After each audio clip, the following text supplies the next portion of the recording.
Video में हम संधि की परिभाषा एवं संधि की तीनों प्रकारों में से स्वर संधि को विस्तार से पढ़ चुके हैं और आज के वीडियो में हम देखेंगे व्यंजन संधि और विसर्ग संधि को एक आसान भाषाओं में समझने की कोशिश करेंगे। तो बने रहे मेरे साथ और वीडियो को अंत तक देखते रहे। तो चलो वीडियो शुरू करते हैं।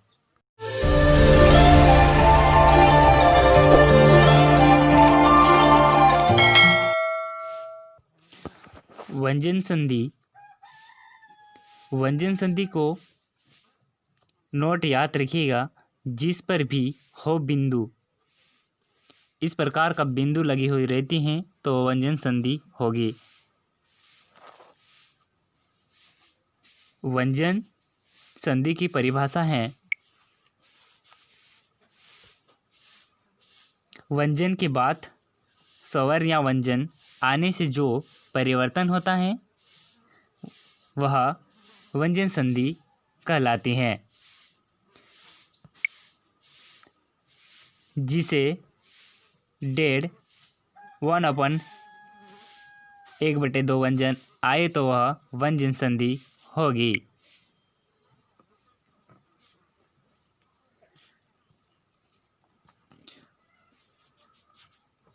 उदाहरण के लिए संसार बराबर समधन सार, सहयोग बराबर समधन योग, संपूर्ण समधन पूर्ण, संरक्षक समधन रक्षक, ये व्यंजन संधि के उदाहरण हैं।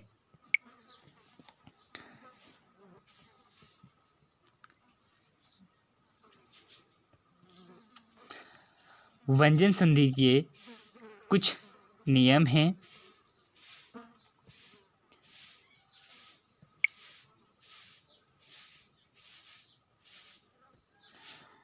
तत्संबंधित नियम।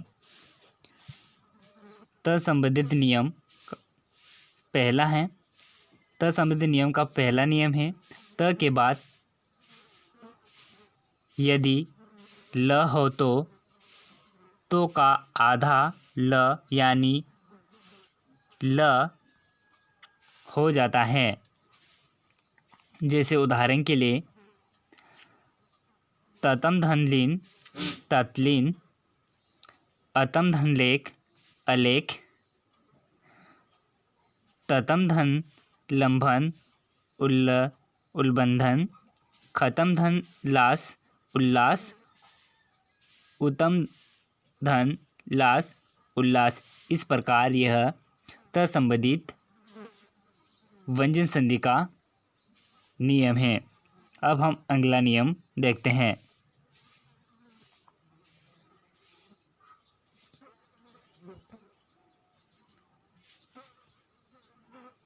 तत्संबंधित का दूसरा नियम है, त के बाद यदि च या छ हो तो त का आधा च यानी आधा च हो जाता है।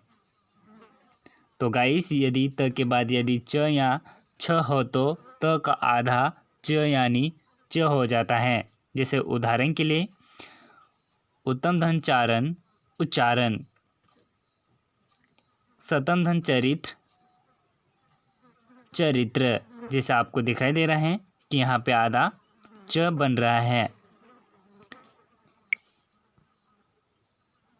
तत्संबंधित का तीसरा नियम है, त के बाद यदि ज या छ हो तो त का आधा ज यानी ज हो जाता है। जैसे उदाहरण के लिए सतम धन जन सज्जन, उत्तम धन जैन उज्जैन, उत्तम धन जवल उज्ज्वल, उत्तम धन झटिका उच्च झटिका। ये तत्संबंधित का तीसरा नियम था। अब हम आगे की ओर चलते हैं।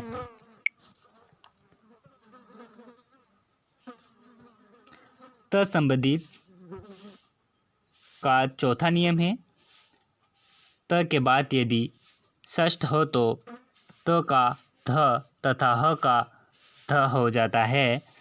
उदाहरण के तौर पे उत्तम धन हार उद्धार, ततम धन हित तत् हित, यह त संबंधित का चौथा नियम था।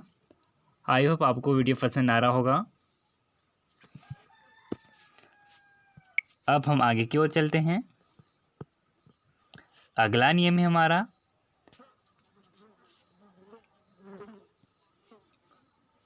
छ संबंधित नियम। हमने त संबंधित नियम को पढ़ा, अब हम पढ़ने जा रहे हैं छ संबंधित नियम।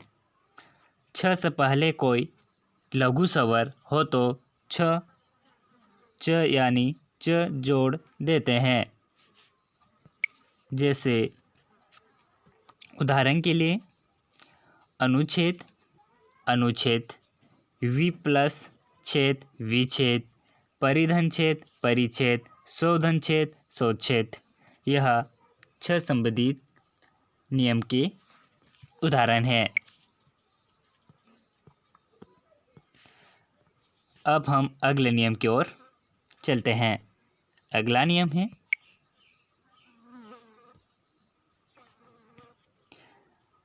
वर्ग के पहले वर्ण या पांचवें वर्ण में बदलाव।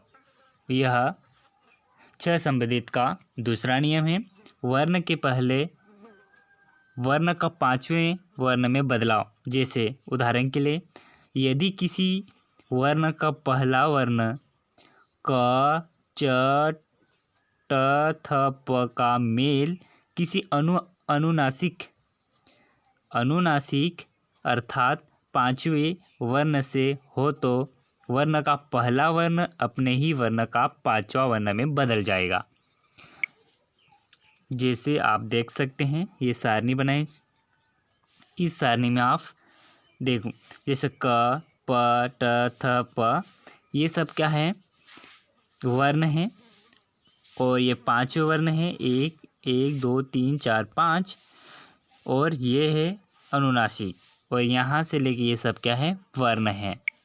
जैसे प्रथम वर्ण और पांचवा वर्ण, ये प्रथम है,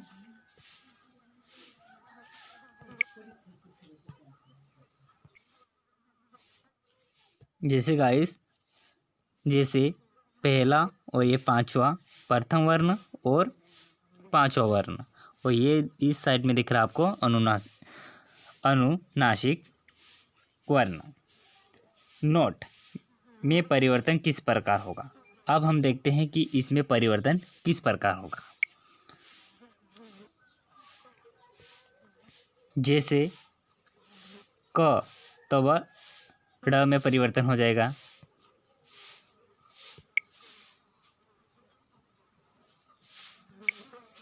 जैसे ये च है तो इंग में परिवर्तन हो जाएगा। ट न में परिवर्तन हो जाएगा, त न में हो जाएगा, प में बदल जाएगा। इस प्रकार यह परिवर्तन हो जाता है। अब हम कुछ उदाहरण देख लेते हैं। जैसे उदाहरण के तौर पे, जैसे ततम धन मय तत्मय, उत्तम धन मुख अनमुख, जगत धन नाच जगतनाथ, चितर प्लस मथ चिंतमंत्र, वाकम प्लस मय वाकमय, ये छ संबंधित नियम के कुछ उदाहरण हैं। नोट, हमें कुछ याद रखने योग्य बातें हैं। यहाँ दोनों वर्ण अनुनासिक है। इसमें क्या है? अनुनासिक वर्ण है। जब हम वर्णमाला के बारे में डिटेल पढ़े तो कौन कौन से अनुनासिक वर्ण हैं, कौन कौन से, वो हम डिटेल में देखेंगे। अगला नियम,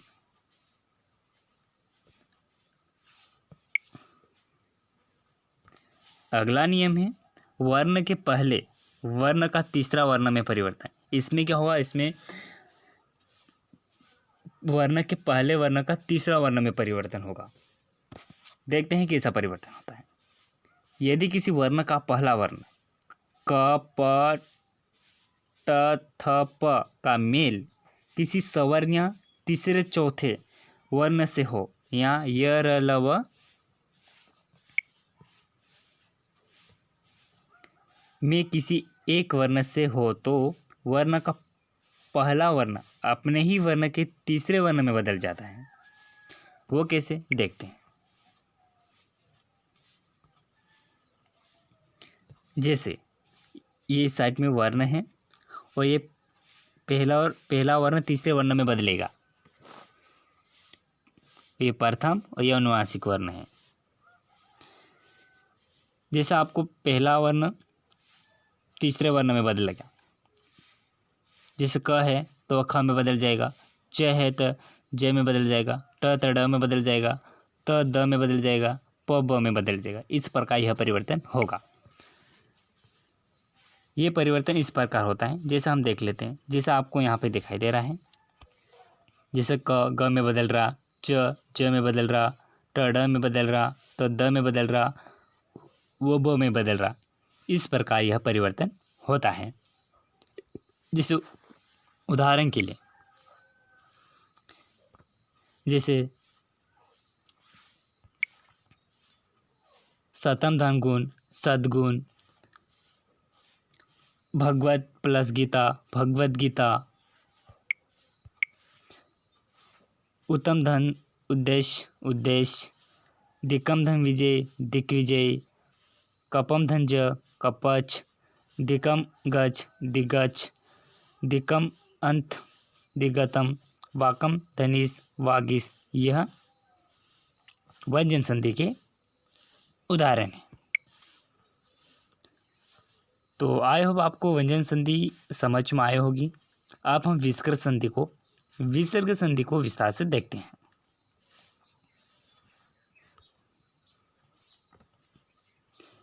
विसर्ग संधि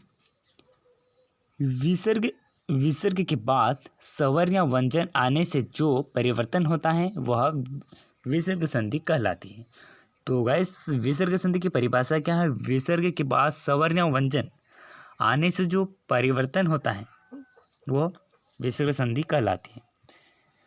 कुछ नियम: यदि किसी वर्ण से पहले अ या आ को छोड़कर कोई भिन्न स्वर आए और बाद में आ, ई, उ, ओ अथवा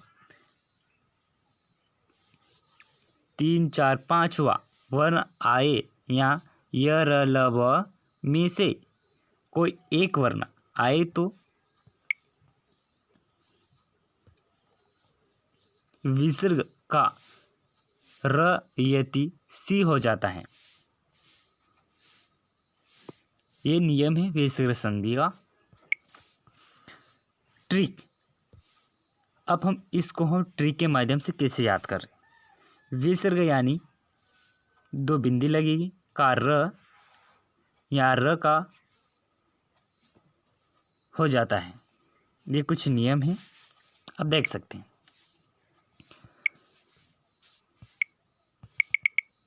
विसर्ग संधि के कुछ उदाहरण देख लेते हैं। आर्षिवात, आर्षिधन वात, जहाँ भी विसर्ग संधि में इस प्रकार की बिंदी लगी रहती हैं तो वह एक विसर्ग संधि ही होती है। निहधन बल, निर्भल, दुखधन बल, दुखबल, निधन विकार, निर्विकार, निधन निहधन धन, निर्धन, निहधन आशा, निराशा, निहधन उत्तर, निरुत्तर, निहधन उद्देश्य, निरुद्देश्य, निधन वाच्य, निर्वाचन। ये सब विसर्ग संधि के उदाहरण हैं। और अगली ट्रिक देख लेते हैं हम। विसर्ग संधि: यदि आधे स, श हो तो विसर्ग संधि होगी। तो किसी भी में आधे शब्द आते हैं तो विसर्ग संधि होती हैं। जैसे नोट के लिए स है, षटकुण का है, श है, इस प्रकार आधे आते हैं तो विसर्ग संधि होती है। अगली ट्रिक पहले, बीच में और बाद में। पहला नियम है, कोई लघु स्वर अ, ई, उ तो बीच में क्या बन जाएगा? र, और बाद में च, ख, स। ई तथा उ तो बीच में आधा सटुन का और बाद में क ख ट ठ प य कोई भी स्वर आधा बीच में आधा स और बाद में त थ स। इस प्रकार यह ट्रिक हमें याद कर लेना है। उदाहरण के लिए हरिश्चंद्र, हरिधन चंद्र, अनुश्चय अनि अनि ह प्लस चय, निश्चय नियधन चय, निष्फल नियधन फल, निष्ठुर नियधन ठुर, दुष्कर्म दुह धन कर्म। यह विसर्ग संधि के उदाहरण है। विसर्ग संधि संबंधित अगला नियम है, यदि विसर्ग से पहले अ तथा बाद में अ अथवा 3, 4, 5वां वर्ण हो या य र ल व में से कोई एक वर्ण हो तो विसर्ग संधि का ओ हो जाता है। ट्रिक, इस नियम की ट्रिक है, विसर्ग बिंदी का ओ हो जाता है। क्या हो जाता है? ऐसी बिंदी रहती है उसका ओ हो जाएगा। ओके, शॉर्ट ट्रिक, ई के बाद 3, 4, 5 य र ल व ह हो तो विसर्ग संधि होगी। जैसे उदाहरण के तौर पर मन धन ज मनोज, मनहर मनोहर, यश धन सदा यशोदा, सर धन जन सरोज, मन धन बल मनोबोल, मन धन रथ मनोरथ, मन धन रसा मनोरमा। ये सब क्या है? व्यंजन संधि के उदाहरण है। जैसे हम टेबल के माध्यम से समझने की कोशिश करते हैं, ये सब वर्ण हैं 1, 2, 3, 4, 5। ये इस प्रकार यह नियम काम करता है। जैसे उदाहरण के तौर पे यष्ट योषष्ठ, पय धन धर पयधर, तप धन भूमि तपोभूमि, यश धन मति यशुमति, मन धयोग मनोयोग। तो एक सीधी सी बात है कि विसर्ग संधि को पहचानने की ट्रिक एक ही है, जिसमें ये दो बिंदी आपको देखने को मिल जाएगी तो वो विसर्ग संधि होगी। नेक्स्ट, कुछ विशेष नियम, विसर्ग संधि संबंधी कुछ विशेष नियम है। विसर्ग लुप्त हो जाता है। क्या है? यह बिंदु लुप्त हो जाता है यदि विसर्ग के बाद र हो या रो हो तो विसर्ग लुप्त हो जाता है। इससे पहले स्वर दीर्घ हो जाता है। जैसे लघु स्वर परिवर्तन दीर्घ स्वर, यानी लघु स्वर कै में दीर्घ स्वर में परिवर्तन हो जाता है। जैसे उदाहरण नियधन योग निरोयोग, लघु स्वर र की वजह से दीर्घ स्वर। जैसे निधन रस नीरस, नियधन रस नीरज, धीयधर रस धीरज। महत्वपूर्ण अतः धन एव एतेव। इस प्रकार यह व्यंजन संधि के नियम है। तो आई होप ये वीडियो आपको पसंद आई होगी। अगर वीडियो पसंद आए तो वीडियो को शेयर लाइक एंड चैनल को सब्सक्राइब करें। Success point classes free education के लिए आप हमारी चैनल को सब्सक्राइब कर सकते हैं और वीडियो को अधिक से अधिक आप अपने तमाम दोस्तों में शेयर करिए। और जल्दी ही हम अगली वीडियो में मिलेंगे। तो तब तक के लिए bye bye. Thank you for watching this video.